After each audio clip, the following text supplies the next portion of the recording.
16 साल बाद मुझे अपने पुराने मोहल्ले में जाना पड़ गया। मैं इतने साल बाद अचानक इस मोहल्ले में आया था। सब कुछ बदल चुका था। ये वो मोहल्ला था जहां मैंने अपना बचपन, अपनी जिंदगी गुजारी थी। फिर अब्बू का तबादला हो गया और हमने ये शहर हमेशा के लिए छोड़ दिया था। और आज जब इतने साल बाद एक बार फिर इसी मोहल्ले में वापस आया हूं, तो ऐसा लगता है जैसे कुछ भी पहले जैसा नहीं है। मैं पुरानी गलियों में चलता जा रहा था। वहां कोई मुझे नहीं जानता था। चलते चलते एक पुराने घर के सामने मेरे कदम खुद ब खुद रुक गए। उस घर की सारी दीवारें टूट चुकी थीं और दरवाजा भी पुराना हो चुका था। इस घर को देखकर मुझे बहुत कुछ याद आने लगा। वो हमारे पड़ोसियों का घर था और मैं बचपन और जवानी में भी अक्सर उनके घर खेलने जाता था। सच पूछें तो खेलना सिर्फ एक बहाना था। मैं असल में शबाना को देखने जाता था। शबाना बहुत खूबसूरत और मेरी सबसे अच्छी दोस्त थी।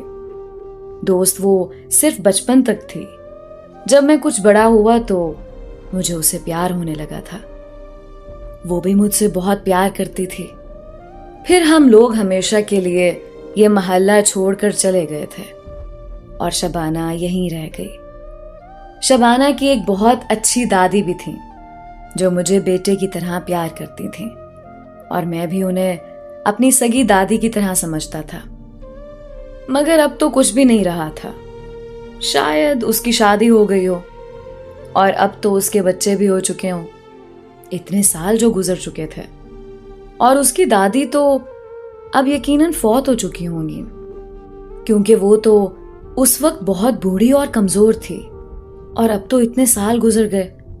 और मुझे इस बात पर भी यकीन नहीं था कि ये घर अब भी उन्हीं का है या वो भी ये घर छोड़कर चले गए थे।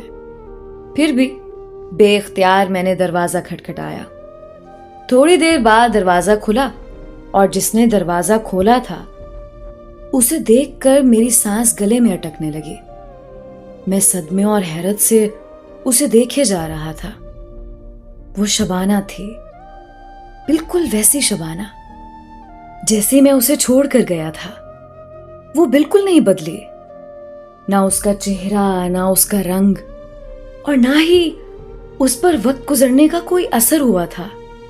वो अभी भी वैसी ही खूबसूरत और जवान थी। मुझे देखकर उसने उदासी से कहा, तुम आ गए बासित।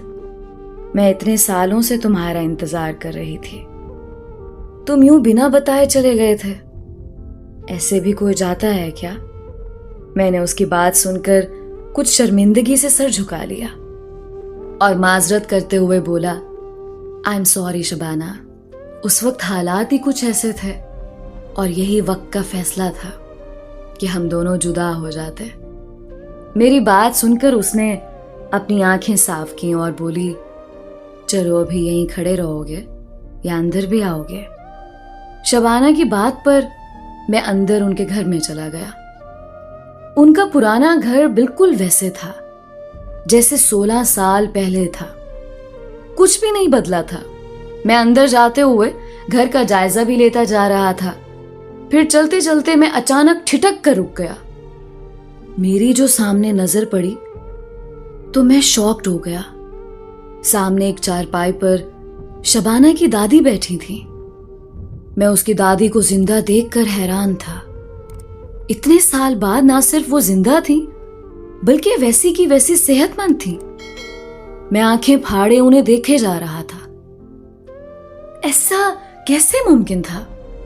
फिर मैंने उसकी दादी को सलाम किया। दादी ने मुस्कुराते हुए मेरी तरफ देखकर कहा, कैसे हो बासित? इतने साल बाद कैसे याद किया हम गरीबों को?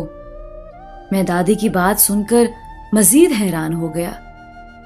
उन्होंने सिर्फ एक नजर देख लेने पर ही मुझे पहचान लिया था, जबकि मेरी शक्ल इतने सालों में काफी तब्दील हो चुकी थी। और जब मैं यहां से गया था तब मेरे चेहरे पर दाढ़ी भी नहीं थी। मैं उनकी यादाश्त पर काफी हैरान था। पता नहीं क्यों, लेकिन मेरा दिल कह रहा था कुछ गलत है। मैंने मुस्कुराते हुए कहा, मैं ठीक हूं, आप कैसी हैं दादी? फिर दादी ने मेरा हाथ पकड़कर मुझे अपने पास बिठाया। उसी वक्त शबाना ने अपने मुलाजिम को आवाज देकर कहा, नाजिम, चाय लेकर आओ।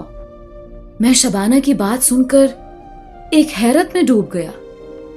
नाजिम उनके घर का काफी पुराना मुलाजिम था और वो उस वक्त भी इन्हीं के घर काम करता था जब हम छोटे थे, और आज इतने साल बाद भी वो इसी घर में मुलाजिम था। मेरे लिए यकीन करना मुश्किल हो रहा था। मैंने शबाना से पूछा, क्या नाजिम अब भी यहां काम करता है? शबाना मुस्कुराते हुए बोली, हाँ, नाजिम अब भी हमारे घर में काम करता है।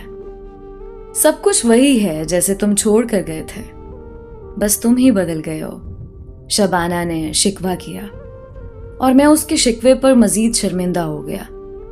फिर शबाना की दादी ने एक निहायत अजीबोगरीब बात कही, बेटा, तुमने हमारे घर में मौजूद कब्रें देख ली?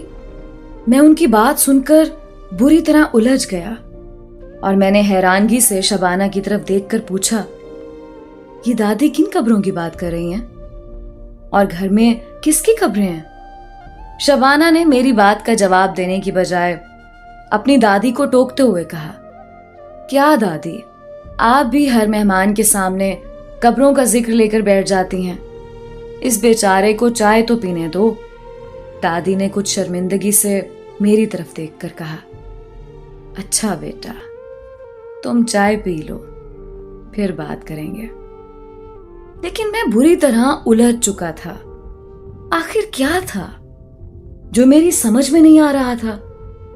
मैं वहीं दादी के साथ बैठकर बातें करता रहा।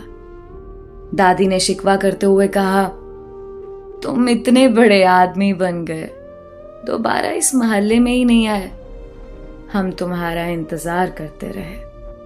मैंने दादी को समझाते हुए कहा, दादी,